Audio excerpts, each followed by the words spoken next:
නෙවතත් වර්ෂාව ඇදහැලීම ආරම්භ වී තිබෙනවා. මේ වන විට කොළඹට වගේම සබරගමුව ආශ්‍රිතව ගිගුරුම් සහිත තරමක් තද වැසි ලැබෙනවා.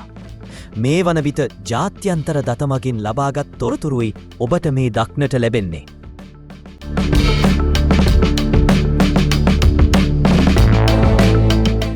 ඒ අනුව ඉදිරි දිනවලටීද රටට වර්ෂාව බලාපොරොත්තු විය හැකියයි. ඉදිරි දිනවල කාලගුණ තත්ත්වය මේ ඔබට පෙනෙන්නේ. ඒ අනුව වර්ෂාව සහිත තත්ත්වයක් සුළන්ධාරා සමග රටට තරමක් ඔබ්බෙන් පවතිනවා.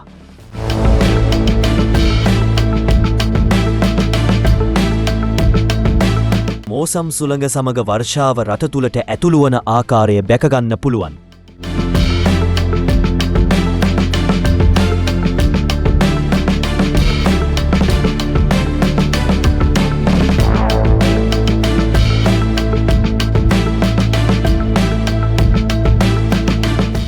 එබැවින් නායාමේ අවදානමක් මධ්‍යම පළාත හා සබරගමුව ආශ්‍රිතව පවතී.